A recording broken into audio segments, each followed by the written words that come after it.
Welcome and good morning.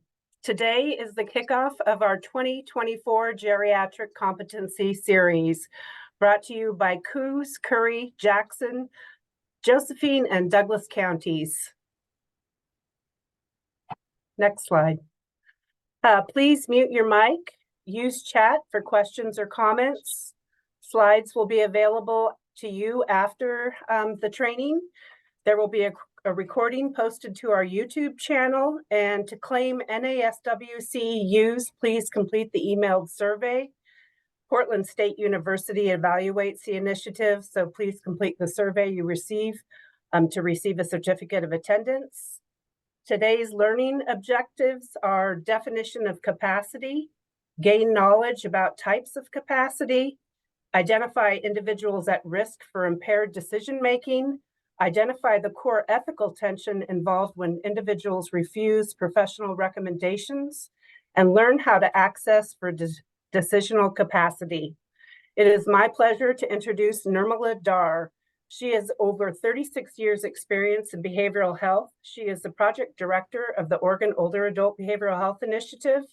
Her areas of professional interest include positive aging, social justice, workforce development, quality improvement, health metrics, and health transformation.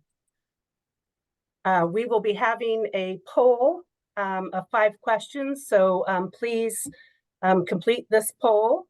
And thank you so much, Nirmala, for leading us today to determine decisional capacity and consent of the older adult. Thank you, Janine, and thank you, Southern Oregon team, for inviting me. I'm just impressed with the number of participants today. So thank you all for being here. I hope you will find this training helpful. I would love for you to take maybe 2 minutes. This is a very simple yes/no poll.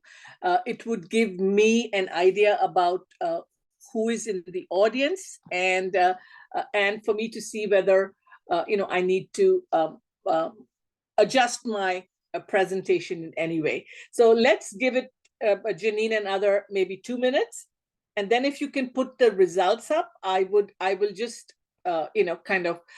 spend a minute or two discussing the answers.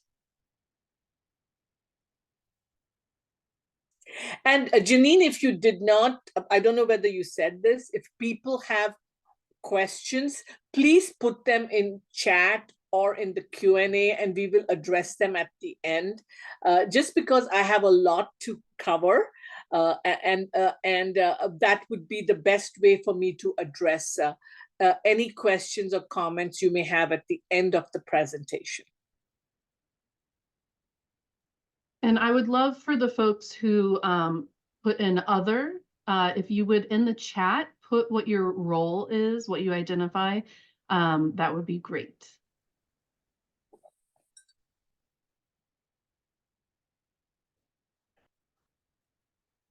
So Angela, are we about done with the poll? People are still actively doing it. Okay, we can wait another a minute. What I forgot to ask is one of you on the Southern Oregon team, if you can please let me know the time at 10 o'clock. That 1 hour is left, so I then need to adjust, how much and what I'm going to be presenting. So, because I want to leave some time for Q&A. Janine, will you do that for us? Yes, I will. You can just interrupt me, verbally interrupt me and say, Nirmala, it's 10 o'clock. Sounds good. I'd appreciate that very much. Ending the poll and sharing results. Okay. First question, I have a good understanding of the components of decisional capacity. The majority, 65%, have said they do not have a good understanding, and I'm very pleased that 37% of you have a good understanding. I often face ethical dilemmas regarding self-determination versus the need to protect my client from harm. Majority of you say, yes, we face those dilemmas, 62%. I can get supervision and consultation when there is a question about capacity. I'm very impressed. 85% of you have some way of getting consultation and supervision regarding when there's a question about your client's capacity. I didn't see the last, okay. So you get supervision. Have you attended a training on assessment of capacity? 90% have not. What are your roles?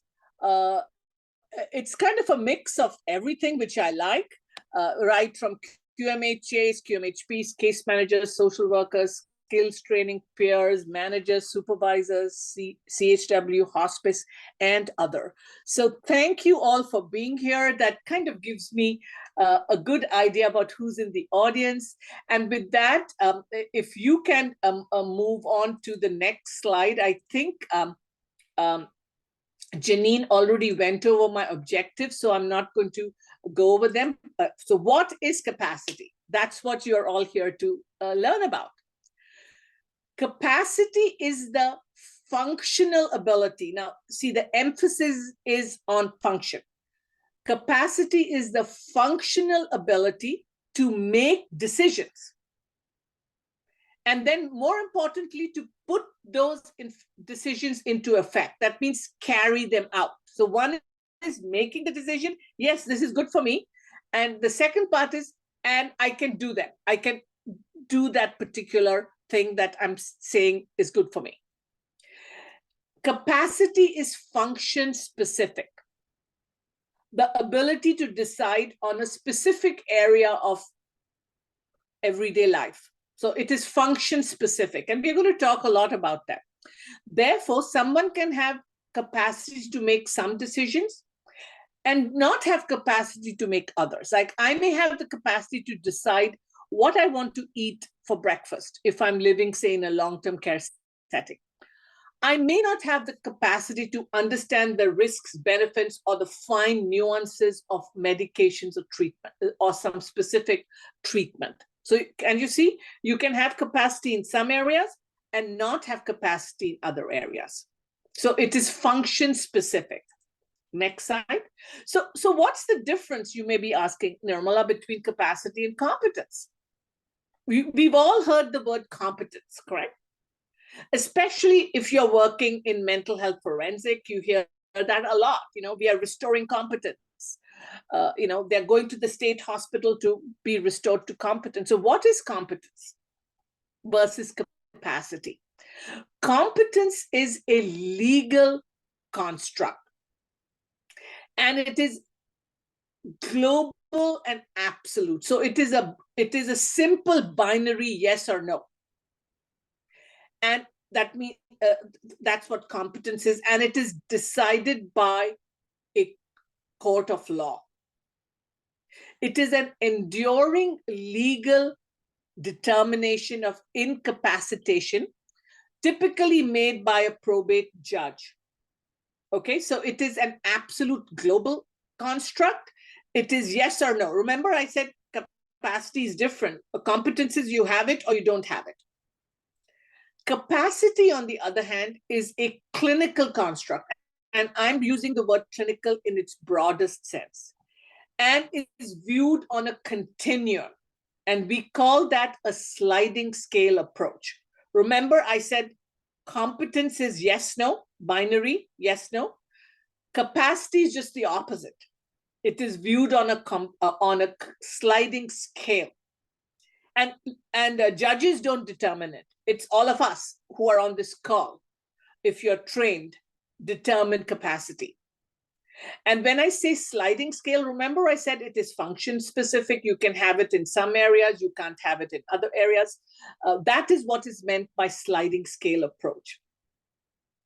So a person's ability to make decision is dependent on the complexity of the decision and their ability to engage in that decision-making process. So this is very important for you to understand the difference between capacity and competence. Next slide. So what is this thing, capacity? It is a complex, multidimensional concept affected by many factors. And it is a cluster of mental skills that we all use, including you and me. You had to have capacity to be here today to attend to attend this training. What are those what is that cluster of mental skills? Memory and logic, behavioral and physical functioning that people use in their everyday lives. You need to have a context. So as you can see, it's the cluster of mental skills, and it's quite multidimensional. Next slide. So here are the key principles that should guide our work. Capacity is presumed unless proven otherwise. So always begin from the point that, hey, my client has capacity. All practical steps to help a person make decisions must be taken. An irrational decision does not equate capacity of absence of capacity. How many of us are guilty of that with our clients? Where you think a bad decision equals incapacity. We all make this bad decisions, all of us on this call, but nobody calls us incapacitated. But we very quickly label our clients as that if their decision seems to be bad. So bad decisions don't equate absence of capacity. If a person lacks capacity, any decisions that we make should be made in their best interest. And we're going to talk a lot about best interests. And any of those decisions that we are making for an adult lacking capacity must be the least restrictive option available for their basic rights and freedoms. So those are the kind of the guardrails, that it should be in their best interests, it should be the least restrictive option, and that we should always protect their basic rights and freedoms. So those are like our guiding principles. Next slide. So here again are a list of key points to consider. And I'm reiterating some of what I said. An individual is capable until proven otherwise. And the onus is on us to prove that they don't have capacity. Did you know capacity can fluctuate? Especially with people who have some severe mental illness, someone may be capable at one time and maybe incapable another time. How about an older adult who's otherwise capable of making their decisions, but suddenly has delirium? They will not be capable of making decisions until the delirium clears. So can you see it can fluctuate? Capacity is task specific. I've already told you that. You may need more capacity to make complex financial decisions as opposed to making decisions about what you want to wear when you're living in a long-term care facility. Capacity is also treatment specific, that you need to understand more complex treatments, their benefits, their risks. So it's very treatment specific too. It is functional. Just because someone has, say, a mental health disorder or a neurocognitive disorder does not mean that they are incapable of making decisions. So be wary of that. Number 6 is really important for many of us who work in healthcare and in social care. Disagreement or refusal with medical or social care recommendations does not equate incapacity. They may not like your recommendation. They may not want to follow it. That doesn't mean they are incapacitated. And the flip side of it is acquiescing to treatment does not prove capacity. That if they are agreeing with your treatment, that doesn't mean, wow, they have full capacity. It's really up to you to tease it out in both number 6 or 7. And number 8, we've already said the best interests of the person are not relevant to the determining of capacity. So these are some key points for you to keep at the back when you are considering capacity. Next slide. Again, I'm repeating myself so that I get this message out to you. Capacity is not an all or nothing on and off switch. Remember I said competence is a yes or no. Capacity is not. Decision-making capacity presumes that the person has retained their personal values and goals. I've already said that a person with dementia may be able to make or indicate a preference related to daily care, but they may not be able to make more complex decisions about treatment. And so I'm going to talk a lot about how do you support autonomy. This is number 3 is very critical to supporting autonomy in people who are compromised, who have a brain compromise. And the more serious the risks or consequences of a decision, the clearer the patient's decisional capacity needs to be. So the more risky the decision, you need to be very clear, as well as concerned members of the family or the community, that the person has the capacity to make the decision that best fits their personal preference or choice. So we're going to talk a lot about risk. Next slide. So what does incapacitated mean in Oregon law? And this is what Oregon law defines: a condition in which a person's ability to receive and evaluate information effectively or to communicate decisions is impaired to such an extent that the person presently lacks the capacity to meet the essential requirements for their physical health or safety. So they can't evaluate information effectively or communicate the decisions, and they are so impaired that they are placing their health and safety at risk. That is the definition by Oregon law. Remember, I talked about health and safety. What are the required elements? They are able to provide for their health care, food or nutrition, shelter, clothing, personal hygiene, and other care, which could be like medical care. So this is the definition of incapacity in Oregon's law. Next slide. And I love this next slide. I would highly recommend that you copy this one slide and keep it with you, which is a 2-stage capacity test. Is there an impairment of the brain or mind? Number 1. Number 2, does the impairment mean that the person is unable to make a particular decision? That's the 2-question test.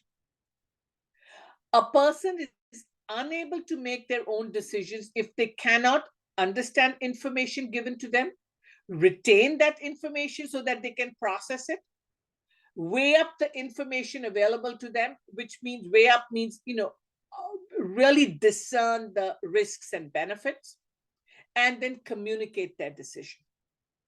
So this is the crux of capacity assessment.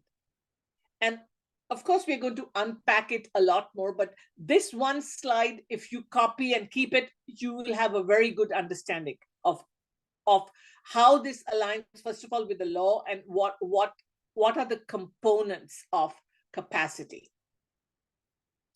So what is capacity? Next slide. It is the ability to understand, including risks and benefits, not just understand what you're saying, but appreciate, hey, what are the risks and benefits, that they can weigh those, both of that, and come to a conclusion or a choice. And then they're able to communicate that choice to you.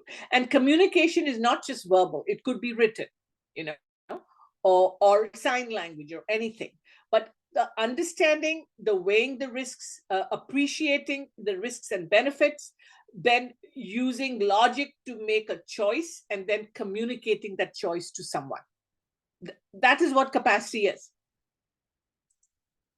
Next slide. So in other words, here are the elements. I remember in my questions, it was components or elements.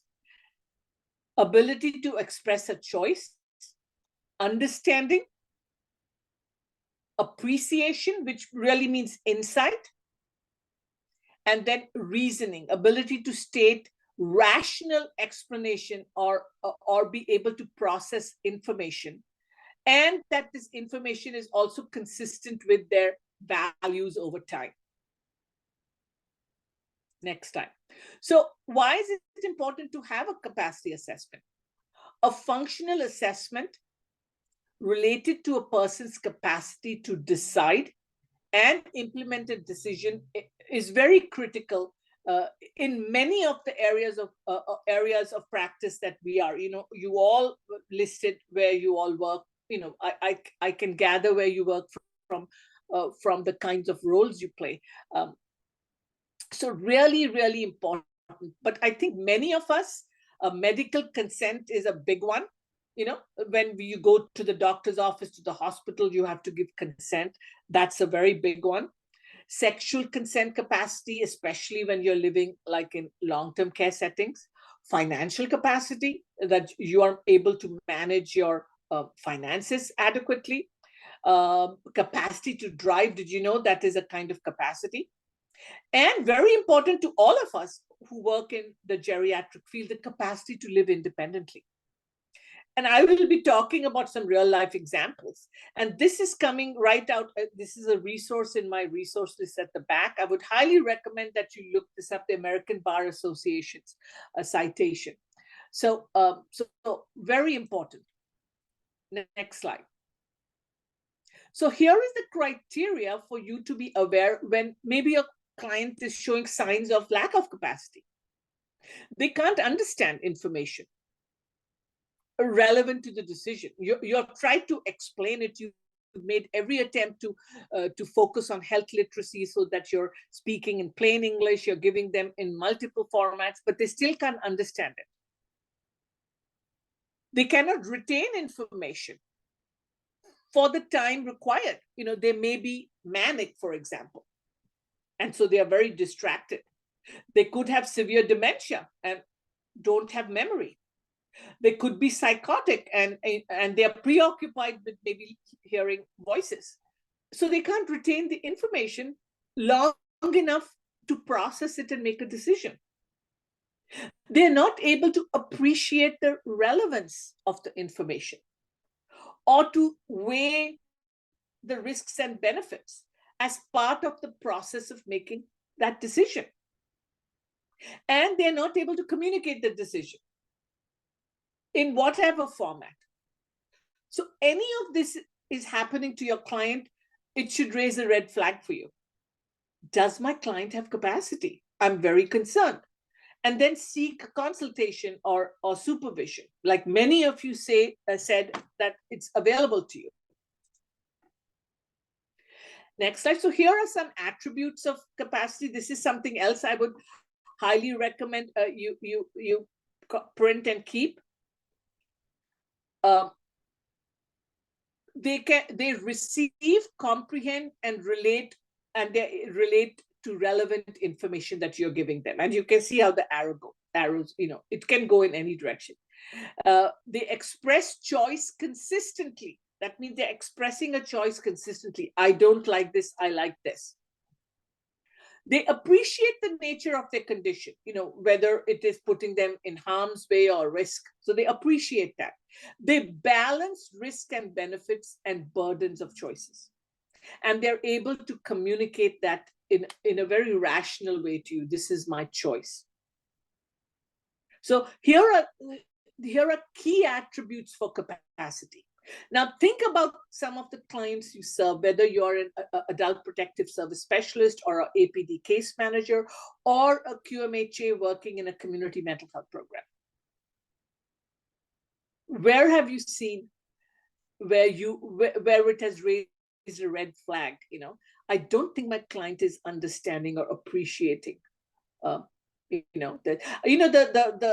attribute about express choice consistently. I always tell in my consultation, if a client or a patient is vacillating, one time they're saying, no, I'll do this, then they're saying, no, I'm not, I will do, no, I will not do it. it should absolutely raise a red flag for you about doing an evaluation for capacity. So that consistency is very important. So many of my consults, I say, that should be a sign if someone is vacillating and changing their decision every 10 minutes or every 1 hour, that they haven't fully understood or comprehended that we should ask for an ethics consult or do a capacity assessment. Next slide. I'm not going to go into this, but there are many different types of capacities. Remember, we are not talking about competence here. We're talking about capacity. Testamentary, it's your ability to execute a will. How many of you heard of abuse and scams where caregivers have taken their care recipient and had the will changed and the property has gone to the caregiver whom they just met yesterday? Donative or contractual, do they have the ability to go into a contract? Capacity to execute power of attorney, that comes up very often in my consultations. You have to have cognitive capacity to appoint a person to be your power of attorney. If you don't, that it's unethical. Then we have to go the route of the more expensive and protracted process of guardianship. A lot of us here really work in the field of capacity to consent to care. That's important. Do they have the capacity to execute advanced care directives? I know the OABHI specialists, many of them are giving trainings and advancing advanced care directives. But do you know that you have to have the capacity to actually appoint a healthcare representative and complete the form? Big one in long-term care settings, especially nursing homes, consent to sexual relationship. And an even bigger issue is capacity to drive. So as you can see, many different capacities. Next slide. And I'm not going to go over this slide. You will be getting this. And each of these different capacities have different legal standards. They all don't have one set of standards, and I will let you read them on your own. Just because of time, I've included this slide so you can take a look when you get it. However, financial capacity, did you know that it is that, if I'm not mistaken, the top elder abuse referral to adult protective services in Oregon is financial abuse. How important it becomes for all of you who work with older adults who are at risk of financial abuse to know, how do I assess for financial capacity? And here I'm just giving you some components of financial capacity: knowledge, skill, and judgment. I actually give a whole training on assessment of financial capacity, but I wanted to point out to you that this is the top abuse, elder abuse in Oregon, is financial abuse.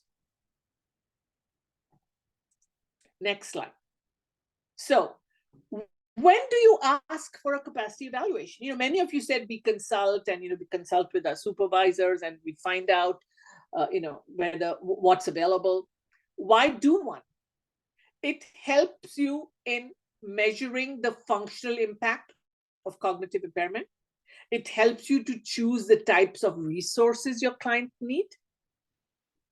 It helps in determining where and how to limit their autonomy to protect them. And basically, it helps the entire care team allocate appropriate resources, get appropriate supervision and assistance. For example, if your client is showing impairment in, say, financial capacity, what could be some possible resources you could connect your client with aside from conservatorship? You may look at a bill payment volunteer, a volunteer who comes into the home, who's trained and vetted, who helps pay their monthly bills and also balances their checkbook. So can you see, if you don't know they have an impairment in financial capacity, how would you know what resources to put in place, correct? So it becomes very critical for all of you, whatever your roles are, to understand this. Next slide. But here are the common reasons for asking for a capacity assessment. Your client appears to have some level of impairment. It's kind of obvious to you. They are perceived to be at risk of harm or danger in their current situation. Or they're refusing to accept services or help offered to them to reduce or minimize the risk that they are at. And then you are left with this dilemma. How do I respect my client's right to self-determination, choice, or autonomy? And how do I protect them from harm? Those are the most common reasons for, at least for community-based capacity assessment risk, when those come into question. Next slide. And really here is the key ethical tension. Obligation to avoid harm for a client versus obligation to respect their right to choice, autonomy, self-determination. Hey, I want to smoke with oxygen on. That's my choice.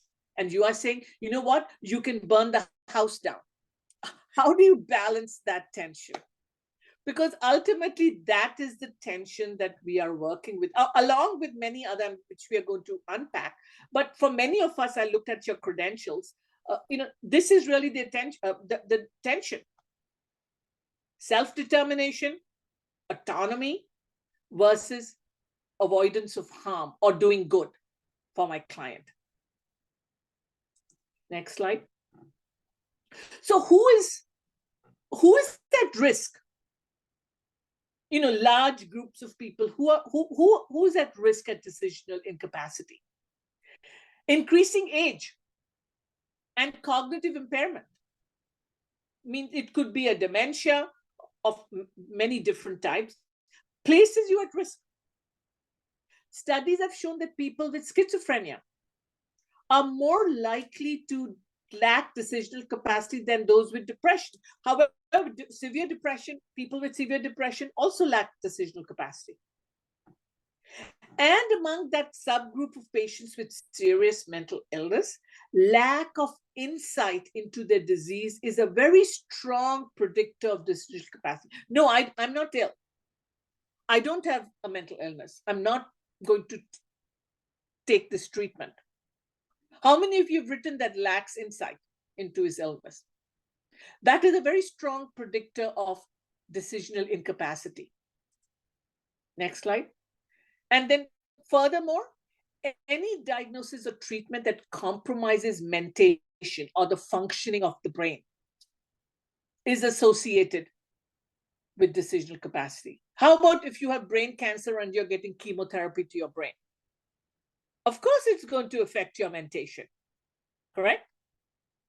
Or you have cancer that has metastasized to your brain. Or you had a major head injury at 85.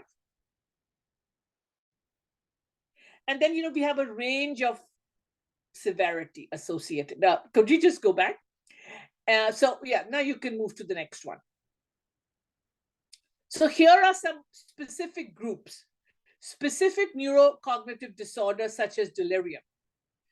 Specific neurocognitive disorders formerly called dementias. Substance use disorders, did you know that? Substance intoxication, withdrawal, and substance-induced delirium places people at impaired decision-making. Psychotic disorders, especially schizophrenia. Bipolar disorder and depressive disorder, especially when you're in a manic state and when you're in a severe vegetative depression. Absolutely, decisional capacity is impaired. Next slide. And this slide this is straight out of AMA, American Medical Association for primary care physicians. Here they're giving you other groups which are at risk. I've already said, they have said below age 18, they means children, in our country, children under age 18, have a guardian. Over age 85, We've talked about chronic neurologic disorders such as dementias, chronic psychiatric disorders, low education level, and significant culture or language barriers. Those can be remedied, the last two. But however, they do interfere with decision-making capacity. Next slide. And then within these patient groups, hospitalized older adults in nursing homes, very high rates of capacity impairment. And people with advanced life-threatening illness on hospice. Did you know that?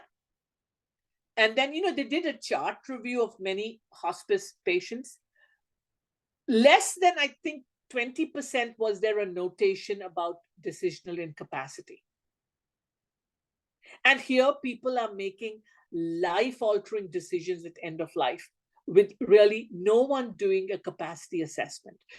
So yes, people with advanced life-threatening illness in a hospice have very high rates of decisional incapacity. Next slide. So at its core, a capacity evaluation at its heart is a risk assessment. And again, as I said earlier, it highlights the tension between autonomy and beneficence. That means your right to choose and my obligation as a professional to do good. Many of us are governed by our state board's ethics. I am a licensed clinical social worker and I have to adhere by my code of ethics. So also many other professions and para-professions. So which one of them is to do good, do no harm.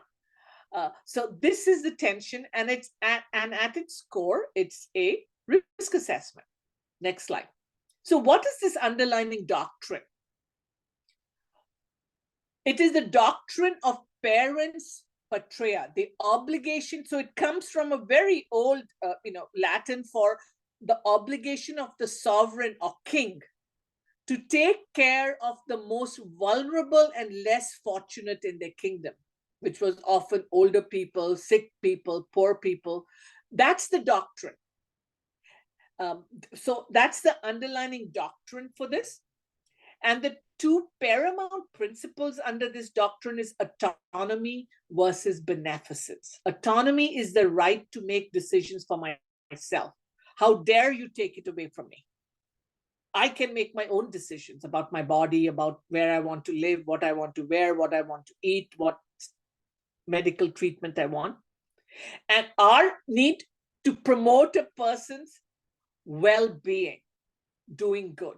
So those are the two paramount principles which create this tension for many of us. Next slide.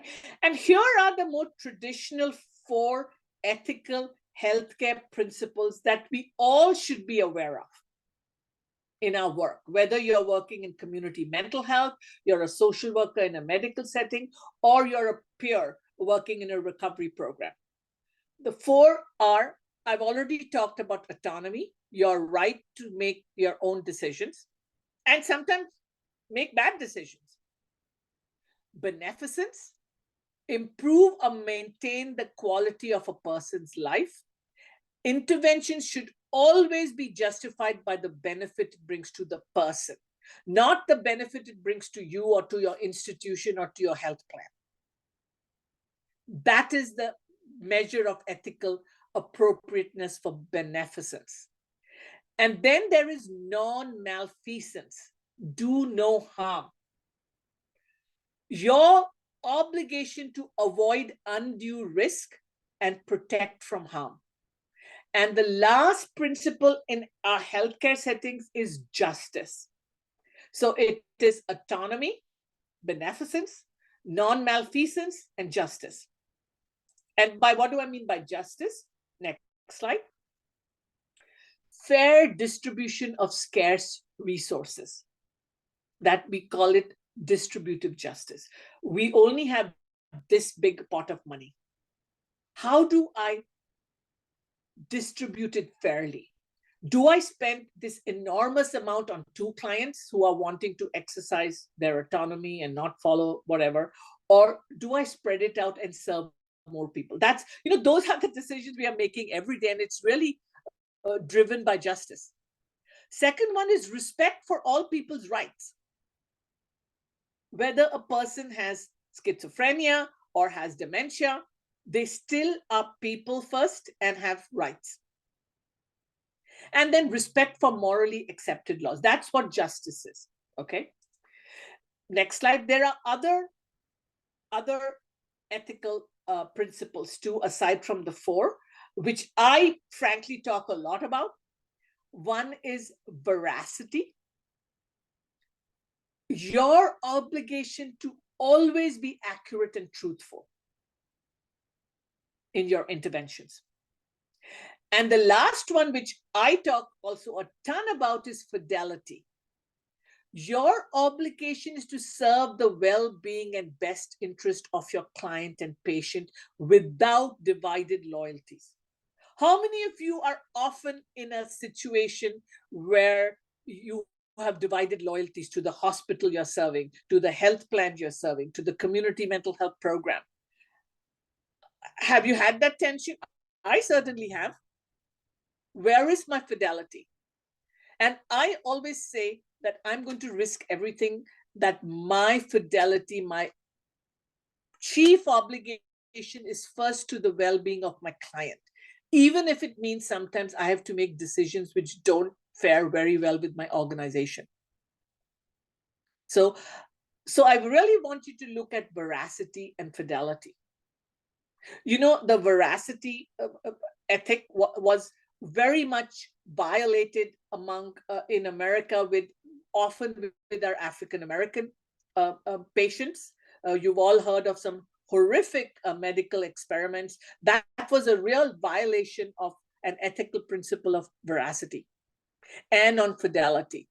So please remember these principles, and it should really inform all of your work, especially when you're doing case consultations. Next slide. So what should you remember? Respect for adult autonomy. I can make my own decisions. Thank you. You don't need to make them for me if I'm capable of. They could be bad decisions. The central importance of decision-making capacity in determining whether personal autonomy may be overridden. That means it's a grave decision when you're saying we are going to override or limit my client's personal autonomy because they lack capacity.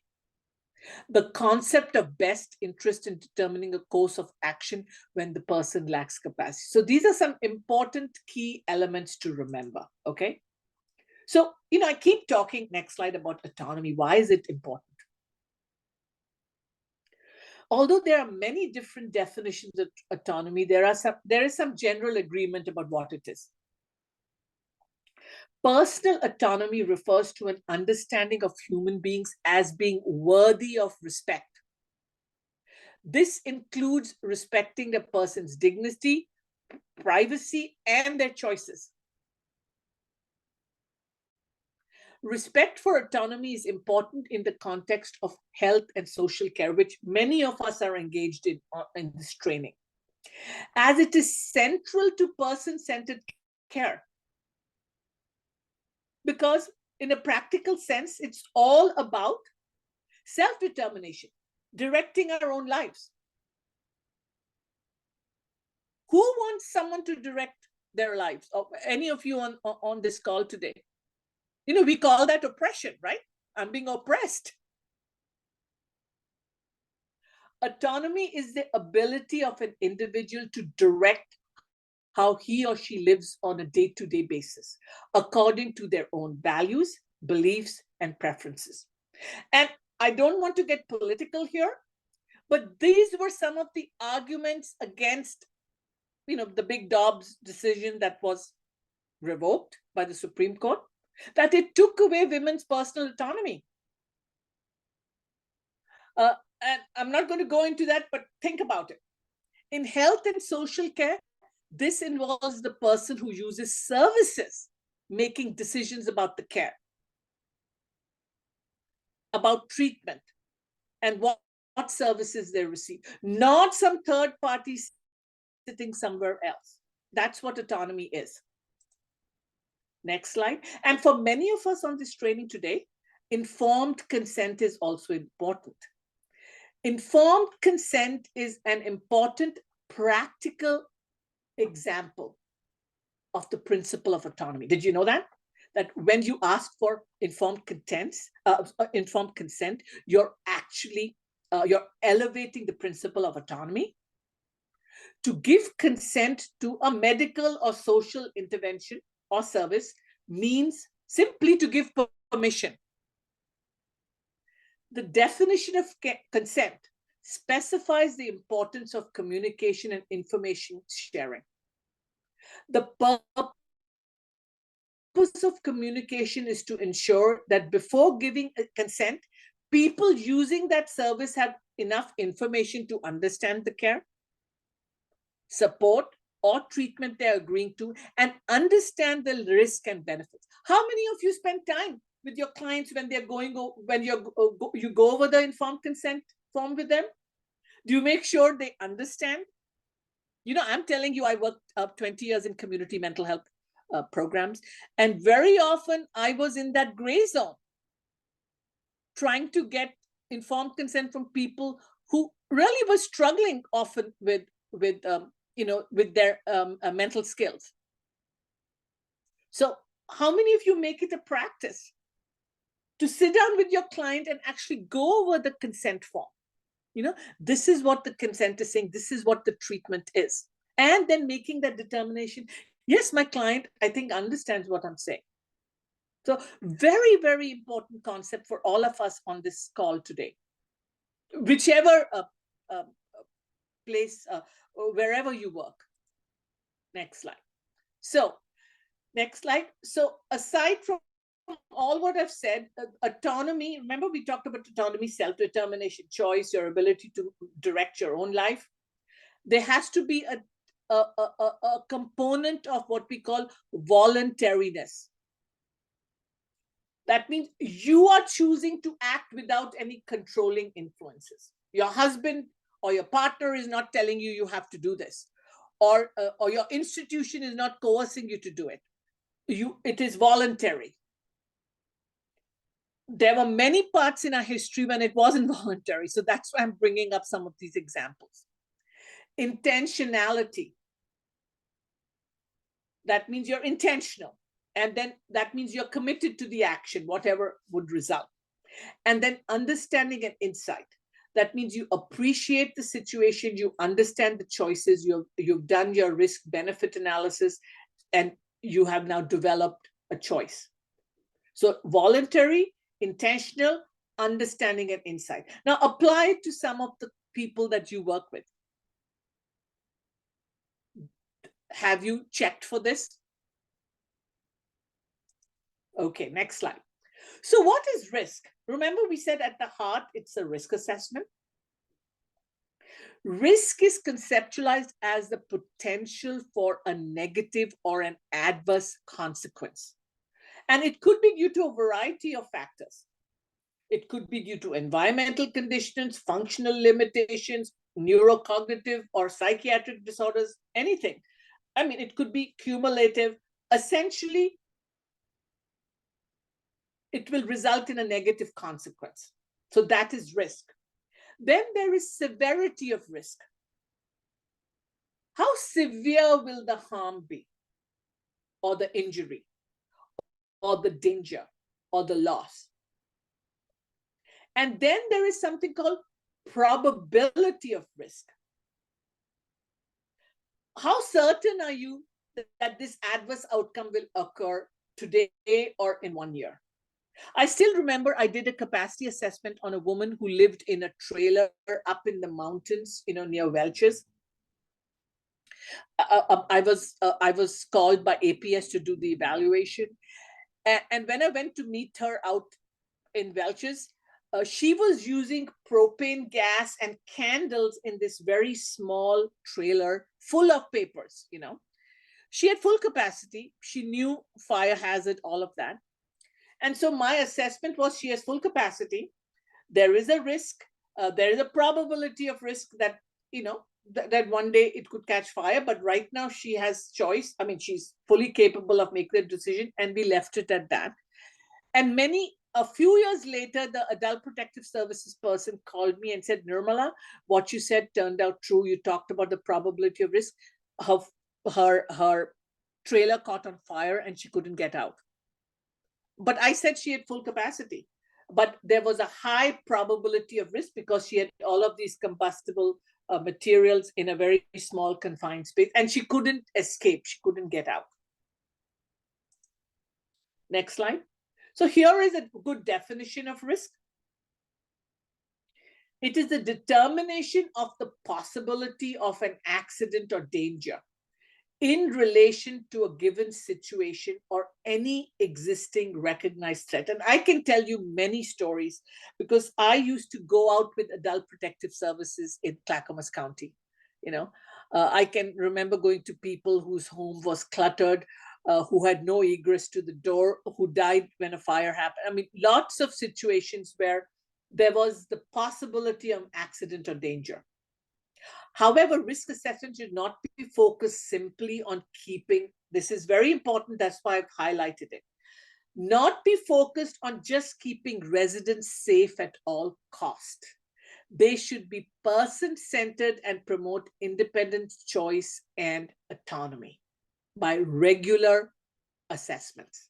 How often we err on the side of keeping people safe at the cost of their independence and their ability to exercise choice.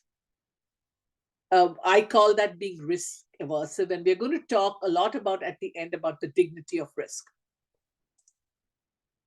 So next slide. So what is the person-centered approach to risk assessment?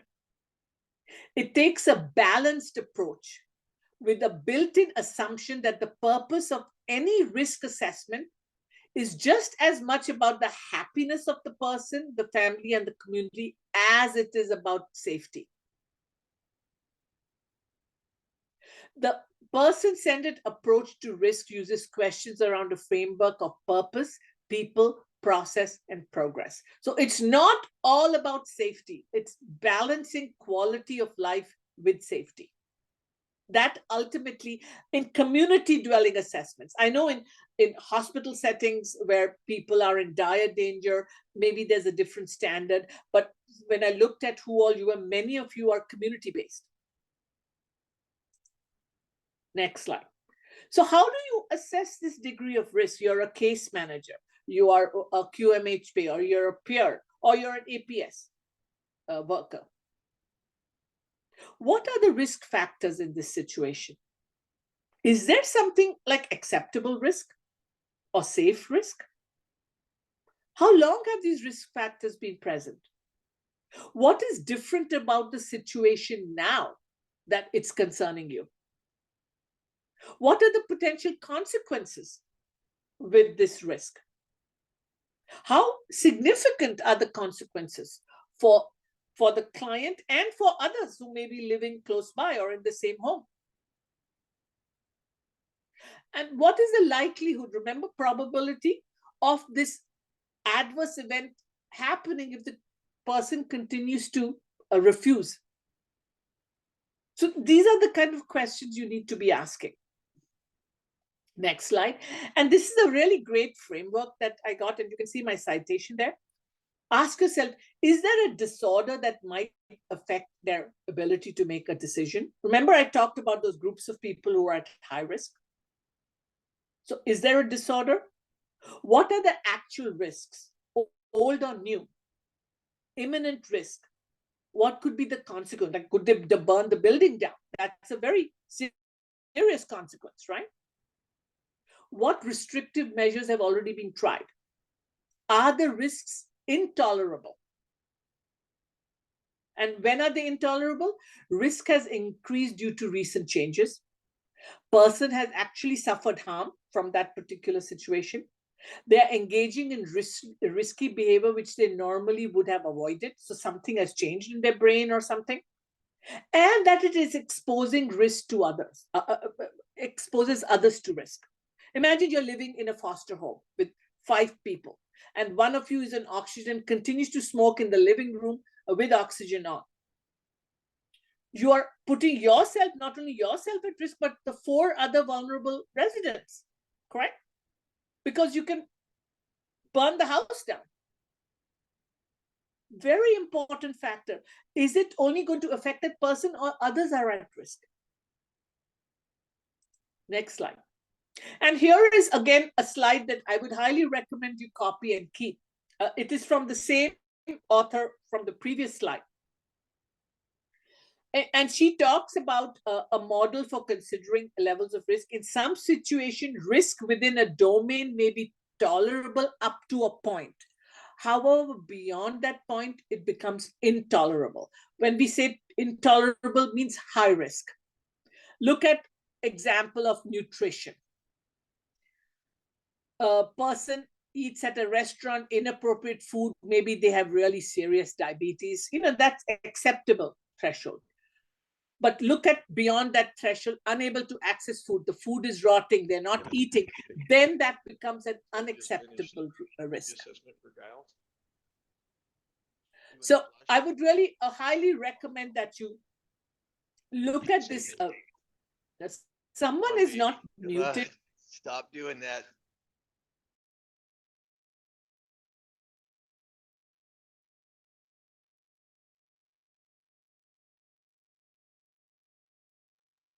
Nirmala, Nirmala's muted.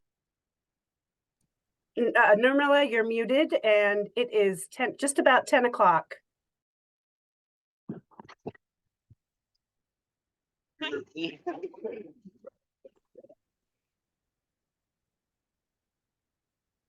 You'll hear me? Hello? Yes, now we can. Okay. Can you move to the next slide, please? So here are what I call domains of vulnerability that raise red flags for you, whatever your role. Decline in self-care behavior and self-protection. They're not doing the activities of daily living. They're not bathing. They're not walking. They're not feeding themselves adequately. They're not taking their medication. They're living in unsafe settings. They're not able to repair their homes. Their environment places them at risk of falling or burning the house down, or there's uncollected garbage. And let me tell you, I've seen all of this in my 20 years with Clackamas County. Frequent exacerbation of chronic conditions. They're unable to manage their chronic medical conditions. And as we grow older, in the United States, we have very poor health, 4, 5, 6 chronic illnesses. And they are not able to say, for example, monitor their blood sugars, take their medications, attend to wound care, use oxygen appropriately. And what happens is they have these frequent exacerbations, which places them at risk of harm. Remember I said health and safety harm.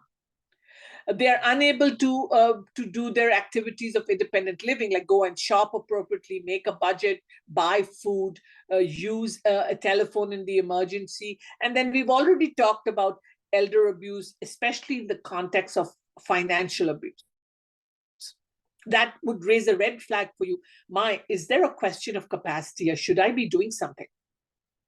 Recently, about 2 months ago, I consulted on a case in Tillamook County for an 87-year-old man who APS and we all were involved in, who had severe cellulitis and other. He was in sepsis when they found him and took him to the hospital. And he was refusing to go anywhere but go back to his home and live in that same condition. We did all of this, what I'm talking about, we did the capacity assessment, and eventually we appointed a guardian for him, just because he had suffered such dire consequences, almost died. So yeah, next slide. So the key questions you ask is my client vulnerable to harm and impairment that will limit his or her ability to continue to live safely and independently, wherever they live? Can my client make and implement decisions for personal needs, health, and safety? Does my client have capacity?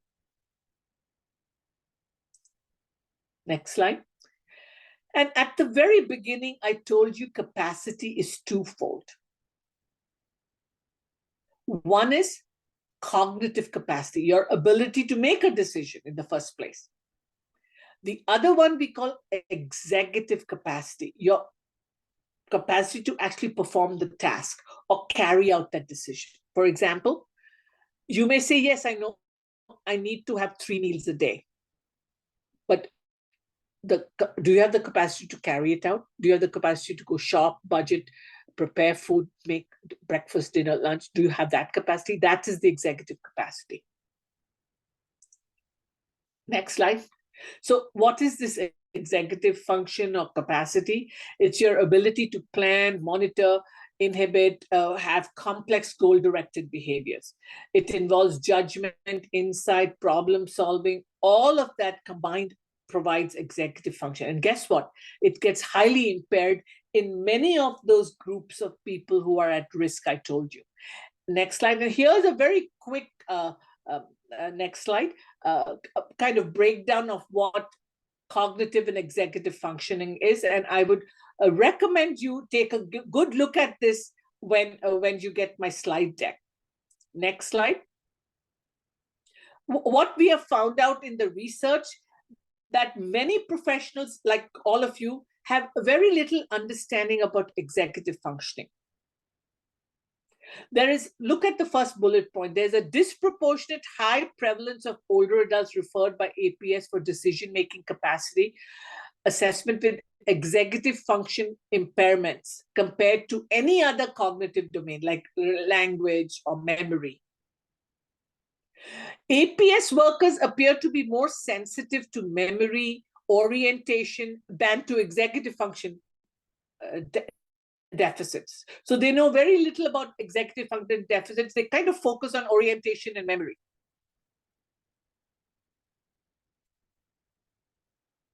Executive function deficits diminish APS clients' ability to utilize least restrictive interventions offered by APD.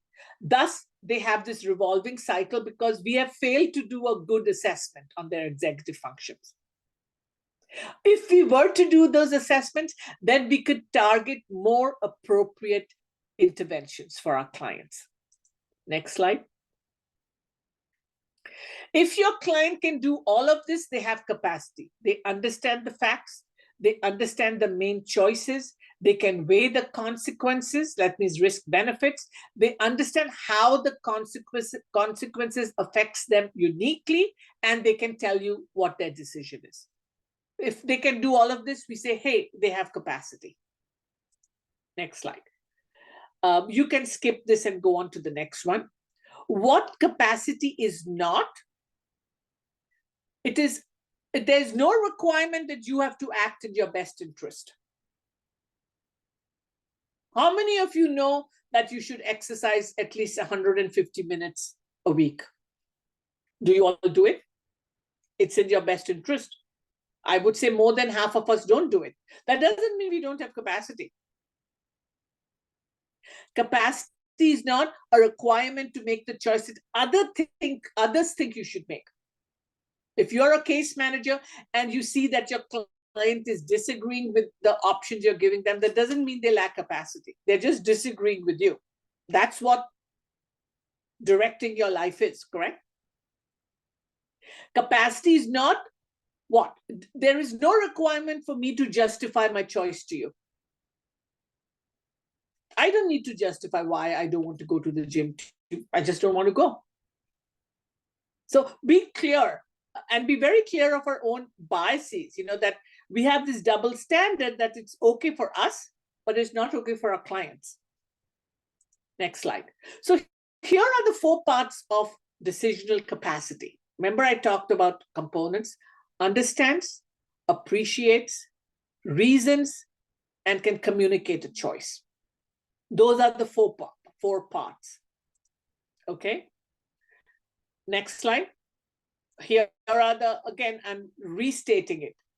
The ability to express a choice, the ability to understand information, the ability to appreciate the significance of that information for their own situation, the ability to reason and logically weigh the pros and the cons and then come up, with a decision or a choice. Next slide. I found this next slide also helpful, which is a little different. Next slide. The 4 C's, as in C for cat, of capacity. Context. Does the person understand the situation they're facing? Choices. Does the person understand the options? Consequences. Does the person understand the ramification of choosing various options? Consistency. Do they fluctuate in their understanding of choices? So this is an other kind of paradigm, but it absolutely aligns with what I said earlier. So next slide, and here I'm giving you some practical understanding of those four components. Does the client understand relevant information? So I'm giving you an example. Do you know you have a serious cut on your leg?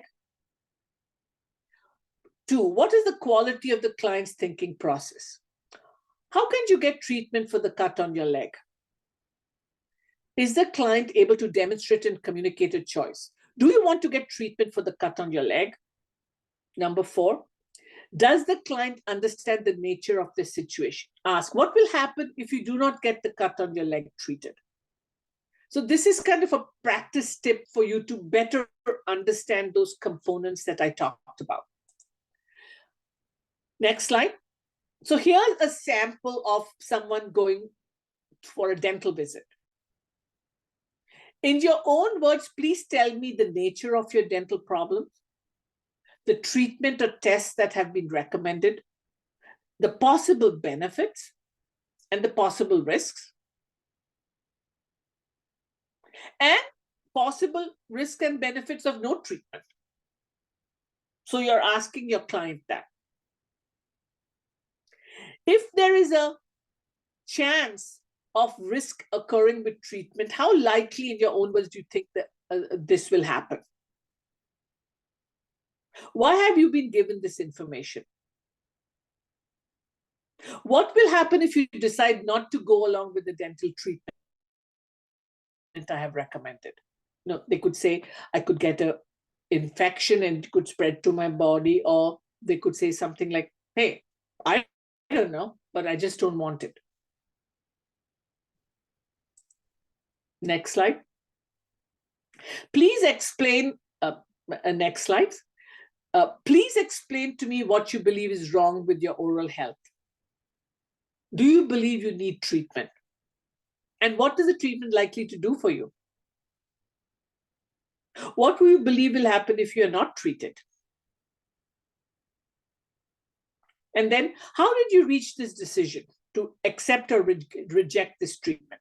If you're psychotic, you may say, the voices told me not to take this medication. Now, would you say that person has decisional capacity?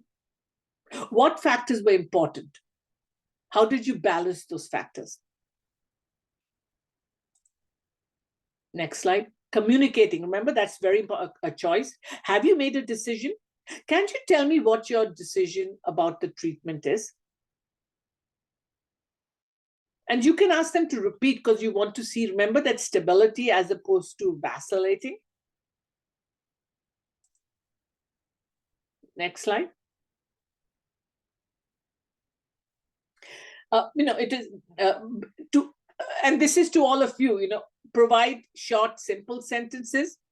After each piece of information, ask the patient to tell you in his or her own words what they heard you say. We call that teach back, so that you know that they are accurately understanding what you're saying, as opposed to just like repeating what you said. And you may also assist them in considering the benefits and risk. It's absolutely okay to do that. Next slide. And so I go on with my next few slides to really give you a lot of kind of details about those 4 parts of decisional capacity. That is really the gold standard, So understanding. Can your person recall the conversation? Imagine if they have memory impairment, or they are so distracted because they are manic that they don't know what you're saying after 2 minutes. Problems with memory, attention, intelligence can all affect one's understanding. Appreciation. Your client should be able to identify the illness or the social care needs and the outcomes that could happen. A lack of appreciation usually stems from a denial based on intelligence, emotional or delusional content that may affect a person's ability to appreciate. I still remember when I worked in St. Louis, I worked on a forensic unit, and we had a woman with raging stomach cancer. And she refused treatment, or she said that there was a machine in her stomach which was, grinding and something, and she was near death bed, but she could easily be saved by surgery. So we had to finally, since there was no surrogate decision maker, in the final, if later on you see physicians or medical directors can make the decision, we had to go the route of the medical director making the decision, giving the consent for surgery, because her decisional capacity was significantly impaired due to her delusions about her cancer. Next slide. Rationalization or reasoning. Again, you should be able to weigh the risks and benefits. Many of you are doing that. Maybe you have some serious illness or chronic illness where you are constantly discussing with your doctor the pros and cons of certain treatment interventions, or you could be doing it for aging parents or others. Is your client able to do that? And then come to a conclusion of what is in their best interest.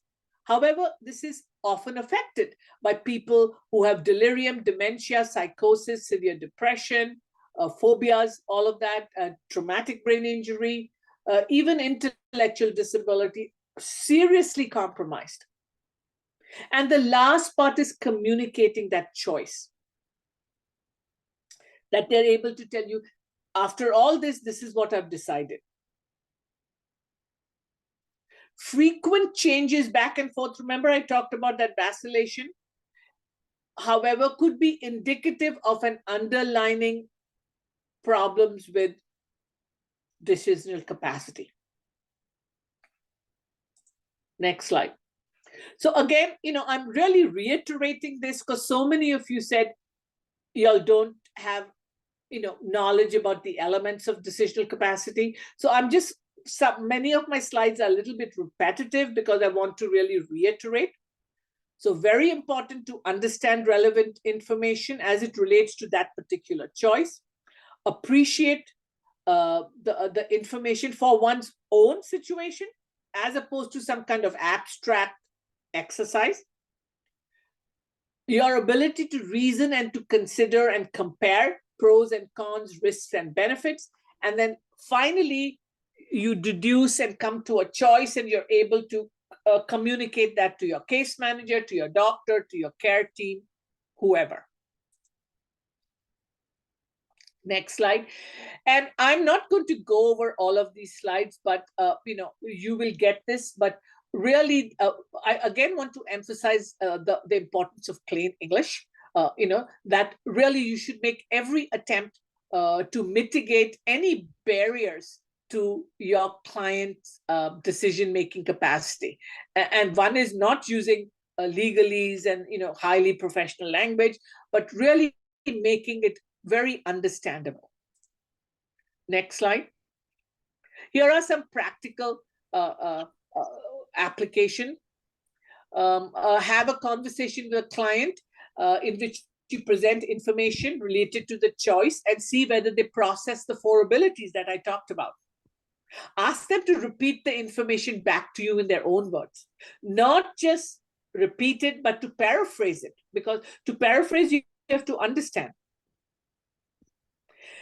Even if the person lacks capacity, you need to get assent, which is very different from consent. So that's a whole different training around assent versus consent.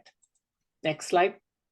And then the next few slides, I really give you some key questions that you can ask based on those 4 elements.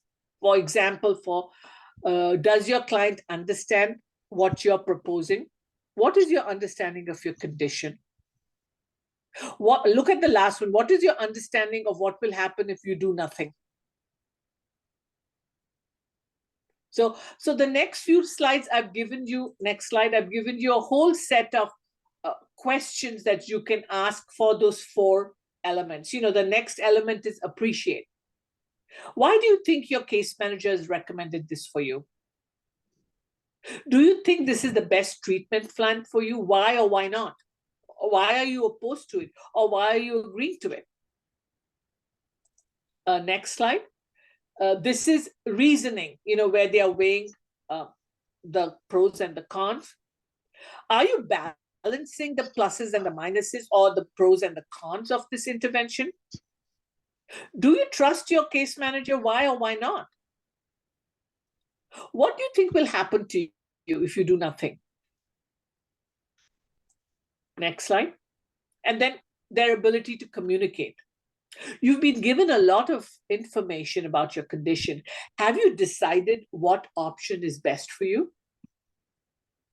Or we've discussed several choices. What do you want to do? Next slide. And here I'm giving you a lot more practice questions. Basically, you're looking for indicators that your client can understand the information and weigh the consequences. How are you coping with X, Y, and Z? It could be anything. Do you think you're having any difficulty? So there's just a set of questions for you to use. Next slide. I'm not going to go over this, but suffice it to say, I've already told you that there is cognitive capacity and executive capacity. The executive capacity is your ability to put your decision into action. Next slide. So here are some real life dilemmas. Smoking with oxygen. Very common. I used to get that a lot. Next slide. What can you do? Assessment of the presence of a smoke detector alarm. So you're doing harm reduction here. Is there a detector or a smoke alarm? Assessment should take into account the risk to relatives, neighbors, caregivers who live in that home. A check to see if the concentrator or any cylinders are positioned with sufficient ventilation at a safe distance. The oxygen contractor should inform the assessment service of any safety issues. So all of you who work in home care and case managers, these are kind of harm reduction things. Next slide. Smoking, you can suggest smoking cessation, implementation of fire breaks, not just for oxygen concentrators, but for all cylinders, educating patients and caregivers about the dangers of home oxygen and fires, ultimately advising your legal counsel withdrawal of oxygen where the risk is too high. Remember I said intolerable risk? Where necessary, the fire and rescue service or a community fire safety officer should visit to discuss fire safety, smoke alarm, and all of that. So that's what I'm suggesting. If there are clients who are smoking with oxygen, say in a congregate living situation. Next slide. How many of you have had this dilemma? Next slide. I will not leave my home at any cost. Next slide. Do you know there's a capacity to live independently? Is there a disabling condition, a functional issue that they are unable to meet their needs, a cognitive problem, and a necessity problem? So it requires an integration of understanding what is required to live independently, the functional ability to apply one knowledge, remember, that you need to know how to cook, keep safe storage of food, medications, and the ability to problem solve and think on your toes. Next slide. Look at what all is involved in executive skill of eating and cooking, which is a critical instrumental activity of daily living. Unplugging appliances, turning off appliances, putting unused food away, putting dishes in the sink and cleaning the kitchen area. Otherwise, you can have pests and other contamination. All that is executive capacity. So are you checking for all of that? Next slide. I get a lot on this issue of sexual consent. And by the way, I do a whole training on that if anyone is interested. I'm not going to spend too much time on this just because I want to leave some time for questions. But if you want to go to the next slide, these are some questions to ask for sexual capacity, especially many of you who are APS and others who get these kind of referrals from, long-term care facilities. Are they able to demonstrate a basic knowledge of sexual activities? Has knowledge of how to determine whether sexual activities are not desired by the other partner? Knowledge of appropriate time and place for sexual activity? Is the individual aware of who is initiating the sexual contact? Are they thinking it's their deceased husband? Then there's a problem there, right? Which is the second point. Does the individual believe that the other person is the spouse and thus acquiesces out of a delusional belief, or are they cognizant of the other person's identity? And are they able to state what level of sexual intimacy they would be comfortable with? I mean, they can set a boundary. Those are all the questions we ask when we do a sexual capacity assessment. Next slide. And so, remember, we talked about risk. It's essentially a risk assessment. So when capacity is high, the individual has the right to self-determination, right to refuse services, regardless of risk. When capacity is moderate and risk is moderate, one should attempt to establish a relationship and then put in psychosocial interventions for harm reduction or whatever else. And then lastly, when capacity is low and risk is high, obviously then what kicks in is our ethical obligation for beneficence and malfeasance. So then, more restrictive interventions. Next slide. So, when you're doing these assessments, you have to take in the risk indicators, what is the preference which they have expressed lifelong, what is their quality of life, and then really what are the unique contextual factors that you need to take into consideration. Next slide. So you're going to ask questions like, what is the issue causing the risk? What is the nature of this risk? Is it short-term or long-term or emergent? What is the probability that whatever decision you make will mitigate that risk? And what is the probability of a person being at greater risk from the decision? What is the risk to others in that situation? Are others involved who would be affected because we are letting someone exercise their autonomy? Next slide. And then you're asking other important, do they have decisional capacity? If not, can an appropriate surrogate be used? What are their preferences for this situation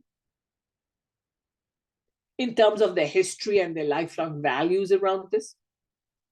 Next slide. For me, this is very important. What is the person's definition of quality of life? Can they meet their quality of life? Can they meet their quality of life without the decision?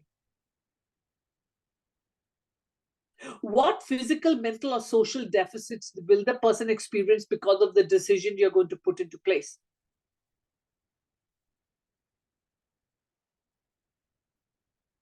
How do you know what's best for your client in terms of quality of life?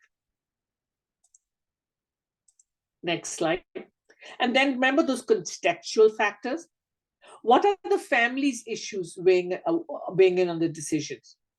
Are there other financial and economic factors? What are some religious and cultural factors? Are there some issues about allocation of resources? Hey, we have limited resources. Or how do you apply the law and regulations? And are there some conflicts of interest? Remember I talked about veracity and fidelity as core ethical principles? Are there some conflicts of interest here? Next slide. Here are some additional tools that you can use to help you in your everyday assessments. We're not going to go over them, but I would highly recommend you contact your Southern Oregon team if you're interested in getting any of these tools or you would like a training on them. I would highly recommend knowledge about Get Up and Go or TUG, mobility test. I would also highly recommend Lawton's IADL test. Obviously, we do a lot of training around slums and then geriatric depression scale, but please reach out to your great Southern Oregon team if you're interested in getting these screening tools or getting some basic training on using them and interpreting them. Next slide. And again, I'm giving you some good questions to ask during your interviews. I love the second bullet. What steps would you take if you ran out of your medications? That's problem solving, right? So this is just for you to use in your practice. Next slide. Again, this is very basic. I'm going to skip on it. Here I'm basically saying, you know, what you should pay attention when you make a home visit, because a home visit can tell you a lot more than an office visit about how the person is living and also about their decisional capacity. Next slide. And here I'm just giving you some tips on motivational interviewing, you know, converting closed questions to open questions. So a closed question is, do you think that was the best way to handle your situation? Flip it to, tell me what you liked and didn't like about the way you handled that situation. So here I'm giving you some tips on how to convert a closed question to an open question, because that's really at the heart of motivational interviewing. Next slide. And how do you support autonomy? Remember, that is really in our dominant culture, that is like the core ethical principle, is your right to choose, your right to decide how you live, what you do to your body. That clients have a choice, even though they may not always see their options. I know you're not asking me for advice, and it's your choice, but would you be open to my thoughts about that? So you're inviting them to kind of ask, actually asking them, can I tell you this? I realize you've come here because you felt you had no choice, but you're here and didn't blow it off completely. You're affirming that. Next slide. And what do you say when you hear resistance? We talk a lot about reflection in MI. You don't like this idea. You seem to feel hopeless. You're not reflect the tone of what you're hearing. You seem to feel hopeless. You're not happy about this. Reflect ambivalence. On the one hand, you want, and on the other hand, you don't think you can. Support choice. It's up to you. You're the one in charge here. So can you see?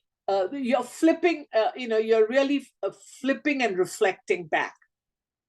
Next slide for enhancing collaboration. Reflect, instead of this is what you must do, say what ways might work for you. Or this is the best way forward. Say some choices that you have are.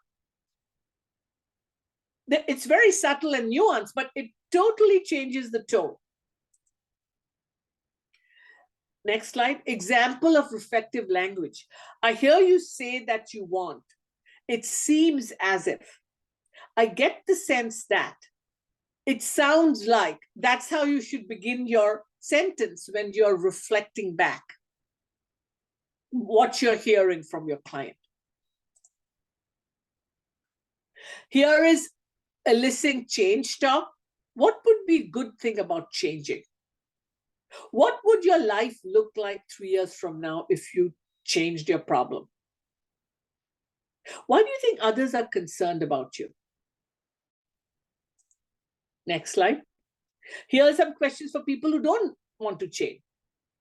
How can I help you get past this difficulty? If you did decide to change, what would you have to do to make this happen?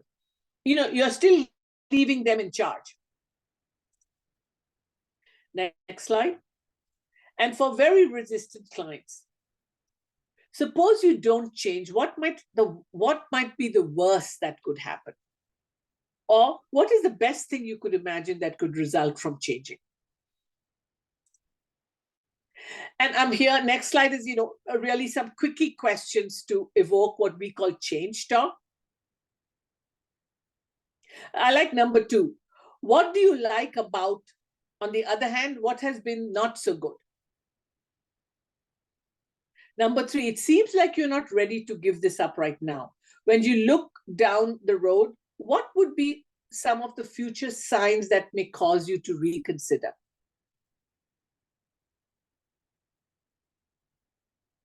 How does this fit into the kind of future you want for yourself? Number 7. Next slide. And this is like rolling with resistance. Simple reflection, you restate. You resent having to be here. Amplified reflection, I hear you loud and clear that this is the last place you want to be today.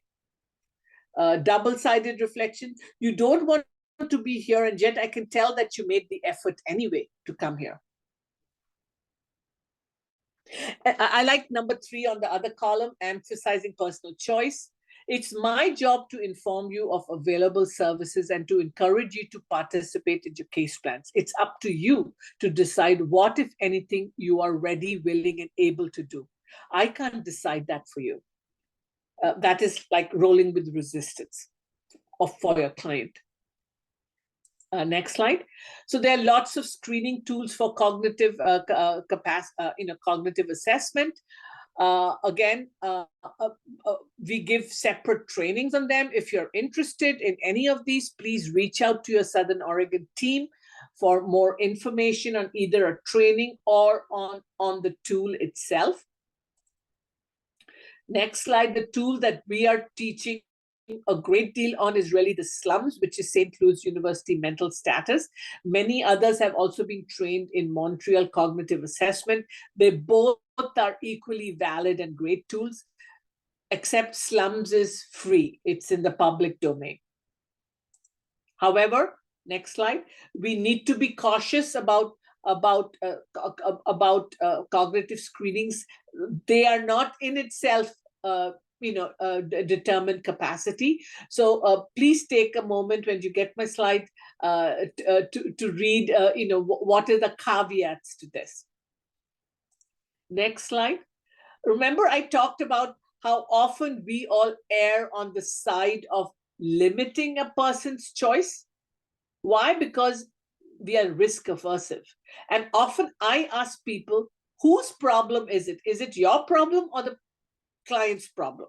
Is it the problem for the foster home provider or for the resident? So asking, whose problem is it? Why are we risk averse? I mean, all of us on this training today. Does a risk averse practice, attitude, systems, and culture often restricts a person's quality of life? And I would say a resounding yes. Do we really balance quality of care with quality of life? Are we afraid of a blame culture? Do we know the difference between positive risk-taking and negligent practice? So what is the dignity of risk? Next slide. How many of you know of that concept? With the exception of some emergency situations, dignity of risk does not place limits or restrictions on a person's freedom of activities out of a desire to protect them or act in their best interest. We should support people to advocate for themselves. when their preferences and values are not being honored in a person-centered process and during times of tension and disagreement with providers and supporters. That is really what dignity of risk is. Next slide. Risk versus protection. How do we balance it? Because remember I said that's at the heart of a capacity assessment. Is there such a thing as too much protection? According to many aging care services and disability rights advocates, yes. While those working to support others have a duty to care towards their clients, this needs to be balanced with the right of the individual to make decisions for their own life, which could possibly expose them to harm. That's what's called dignity of risk, and it's an essential human right. I highlighted it. Making mistakes is a human right. If you have a right to make mistakes, so does your client.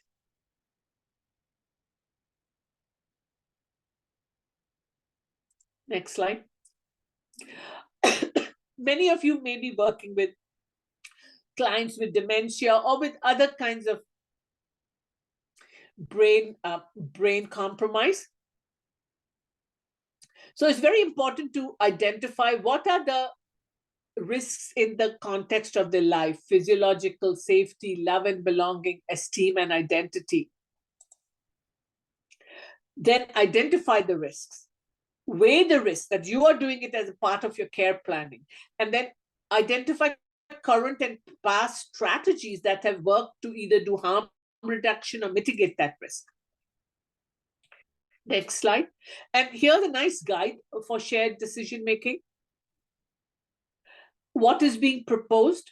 Does the person have the capacity to make these decisions? What might this matter to this? Why does this matter to this person? What are the specific risks and the level of harm? What are the potential risks and benefits to the caregivers, to the wider community? Next slide. What are your own fears? No, if you could go back, please. What ideas do we have for doing what the person wants and reducing risk? What is the bottom line here? Which roles and responsibility do each of us have? What changes would trigger a review for this decision? So this is a good guide for you to ask these 10 questions when you're looking at mitigating risk or doing a harm reduction, in risk management. Next slide. Here are some strategies to enhance capacity. There are many more. I have put some of them here, and you can take a look at them at your leisure. Next slide. Points to remember. Capacity is an essential component for consent. It is not a result of a test or a diagnosis. So don't assume because you have dementia, you don't have capacity, or because you have schizophrenia, you're incapacitated. Capacity deals with the process of making decisions. Capable people are able to make rational decisions based on their values, goals, and knowledge. Capacity is not a single ability. We use different abilities to make different choices. So remember I said it is a sliding scale and task specific. Assessing capacity requires consideration of the whole person, and the need to balance autonomy and beneficence is core. Next slide. I love this mnemonic. I found it the other day. Curbside, which will help you remember what all you need to remember. So remember the mnemonic, the word curbside, and each of the letters in this word stands for something. So communicate, understand, risks, benefits, situational, that means the context, impact, decision, decide, and can they explain their choice. So this is a good way for you to kind of carry this mnemonic in your brain when you're busy in the field. Am I covering all of these points when I'm looking at capacity? The next few slides are really resources for you all to really look at. If you can go to the next slide. Here in Oregon, this is the surrogate statute in a medical, only in a medical emergency. Guardian, spouse, accepted adults, majority of available adult children, parents, adult siblings, friend or relative, and lastly, physician. In the story I gave about my client in St. Louis, the physician made the decision because we didn't have any of the above. So next slide. Here are a ton of resources. I've also give you information. If you can keep going on guardianship, on power of attorney, all kinds of information here that you can look at your leisure. I just wanted to include it all in my resources for you. And my very last slide is my email address. If there's any questions or things that were not clear to you, or you want to contextualize it for one of your clients, please reach out to me. Here's my email, but you can also reach out to your friendly older adult team from Southern Oregon. They shared their names, etc. earlier on today.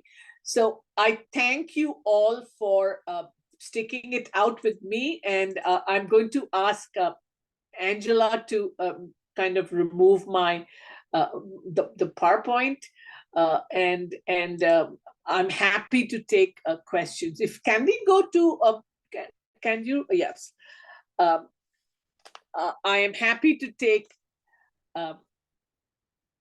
whether it was in chat or anywhere else. We have one question that I wanted to get talked about before people drop off is, okay. Who is qualified to do a capacity assessment or evaluation? And do we have a list of folks in Southern Oregon that are able to be utilized? So if you're looking for like a formal evaluation, then often you have to contact kind of neuropsychologists. There are many social workers who are also trained to do it. But in Oregon, we also have forensic psychologists. We have a list that the state hospital uses. So there are also people who are called forensic psychologists who also do. So there are a host of people who do like formal capacity evaluations. However, I'm hoping my training is also for all of you in the field to apply some of these concepts in your everyday practice, so that you can be making those kind of everyday assessments yourself. But if you need formal capacity evaluation, those would be the people there. I don't know, Southern Oregon team, you may want to contact the state hospital. They have a list of forensic psychologists.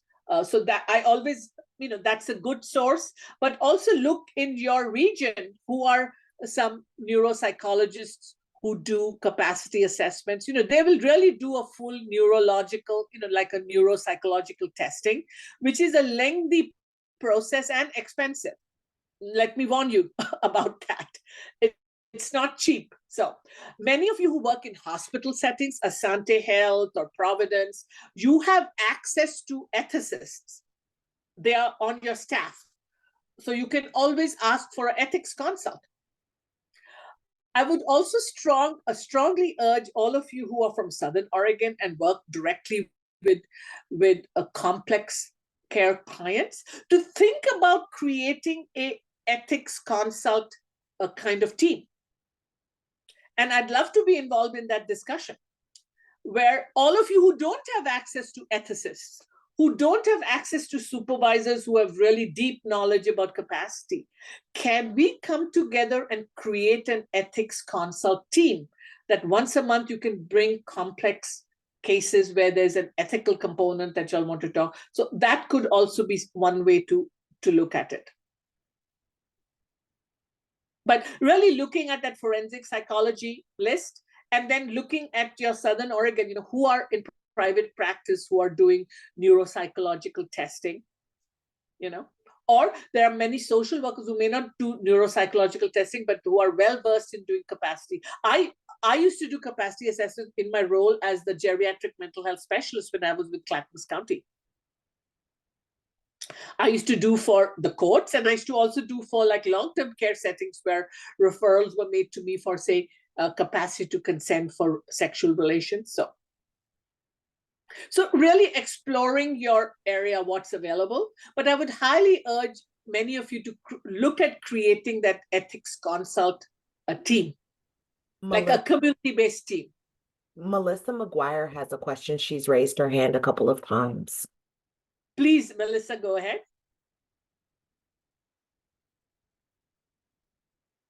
Can y'all hear me? Yes, we can. We can Hey, I was see just you. gonna chime. Oh, okay. Wait, let me see if I can get that working. Hold on just a moment.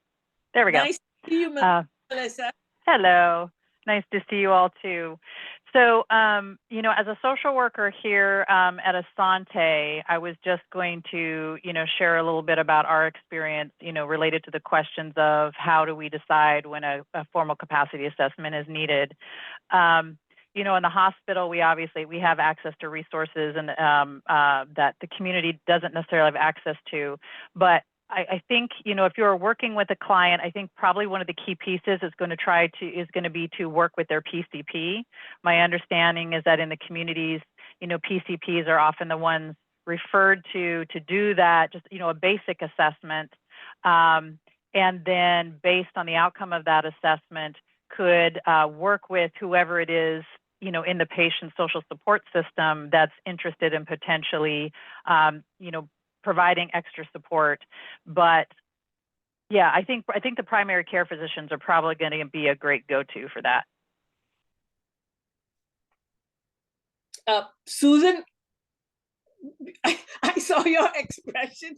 Do you want any comment? Yeah, so we do behavioral health for older adults, and often, I mean, we do assessments, PHQ-9, mini mental, and often we see people with their doctors and there's no assessment. There's not even a recognition. And we've had this with Asante physicians as well. So I know that there's sort of a movement to try to maybe help increase physicians' understanding, but at 15 minutes of a visit, that's rarely the case. A lot of times folks who are having cognitive impairment don't even know how to articulate, you know, what that need is. And it's really hard on that 15-minute visit to understand, like Nirmala said, the context. That's also very specific. Some people with cognitive impairment can talk about their family with guest behavior, but they can't tell you the amount of milligrams of the duloxetine they took.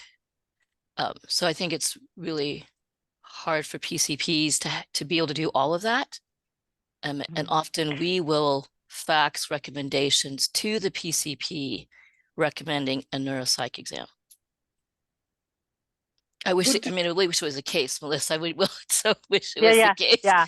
So if I'm hearing you, Susan, it sounds like what you're saying is if the request is made of a PCP, it sounds like what I'm hearing is that most of them are thinking like, are responding with, I don't have either the time or the capacity to do that. And then, you know, and that really is falling on you to say, well, then would you please put a referral out to neuropsych, which we have in Southern Oregon. And Melissa, I might add, many of them don't have the knowledge or skill.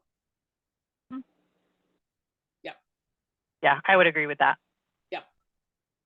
And, you know, my experience has been when I referred for neuropsychological testing, the wait time is 6 months, 9 months.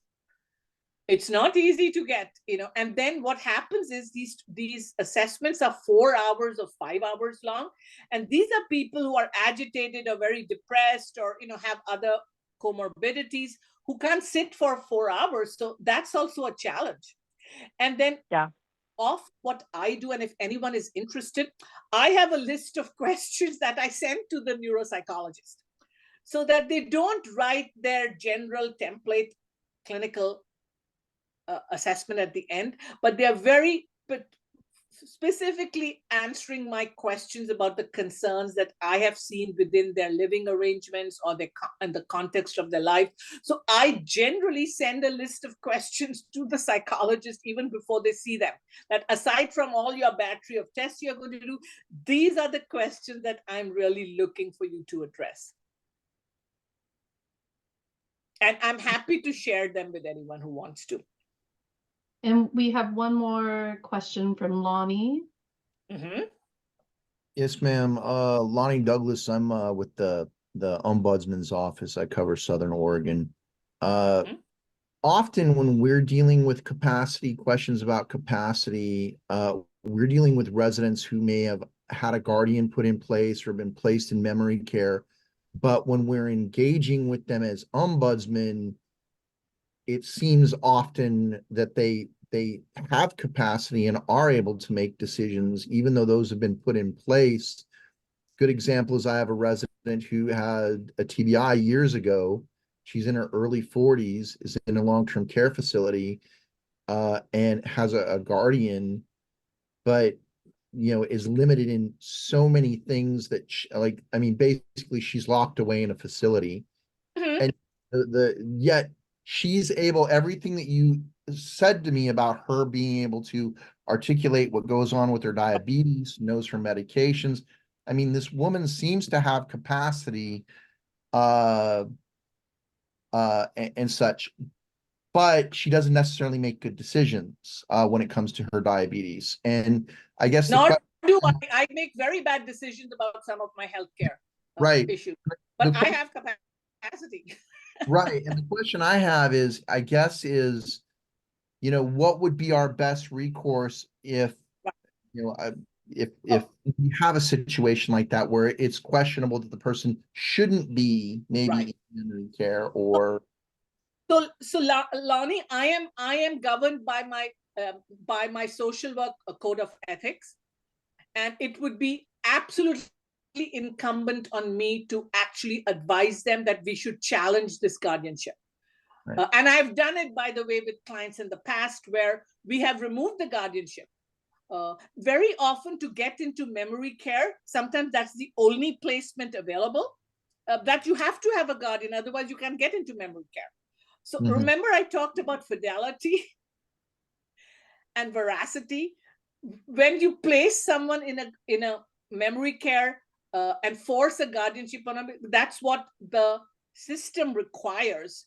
It's not fidelity to the client, it's the fidelity to whatever, this is the rule that you have to have it, and we don't have any other placement, so let's take away their rights and put them in and lock them away, which happened, by the way, to a ton of folks 50, 100 years ago. Whether you had intellectual disability or you had a serious mental illness, we kind of warehoused those people.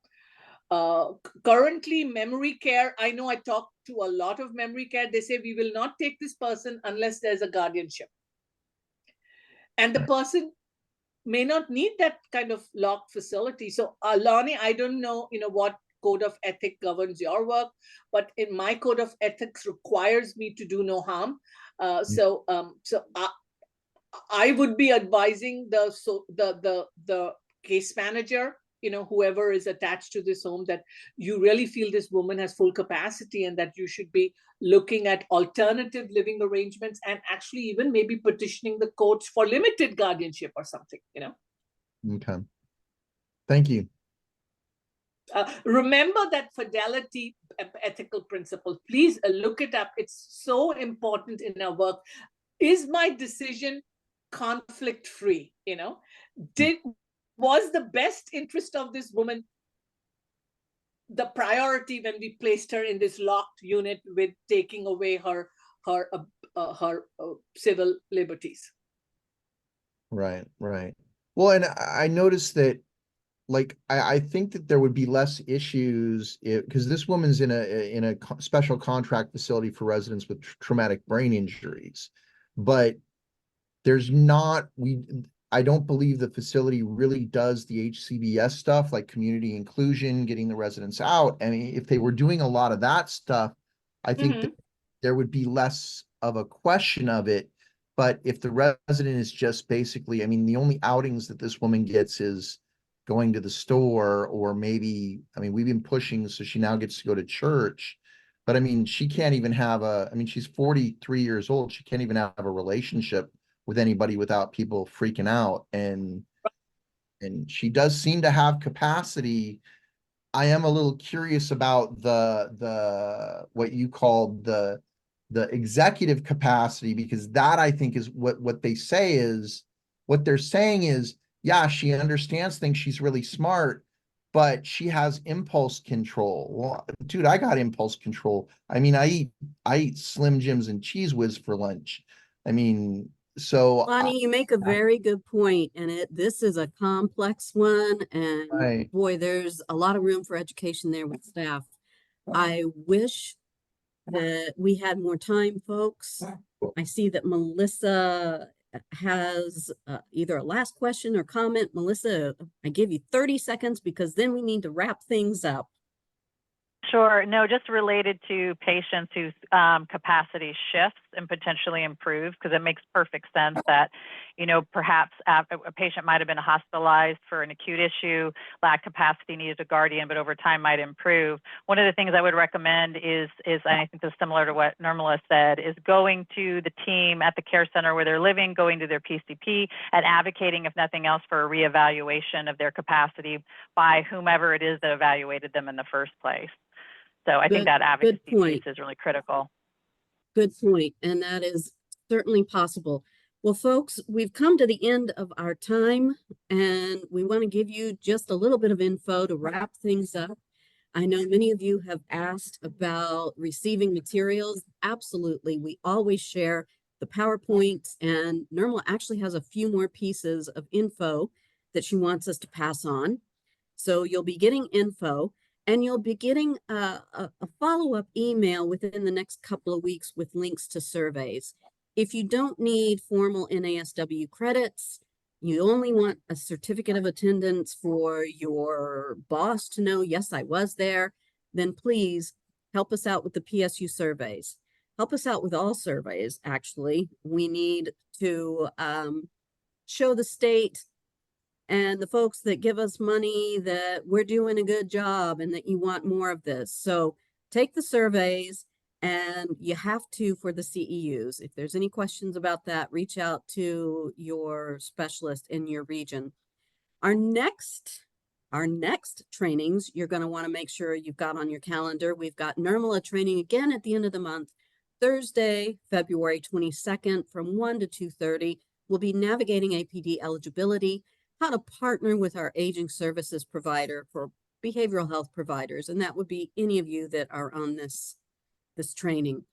Good stuff to know. Advanced care planning, supporting those living with dementia, presented by our very own Angela Franklin and Kim Kasaya, March 14th. And that will be 9 to 11 a.m., same time, same place.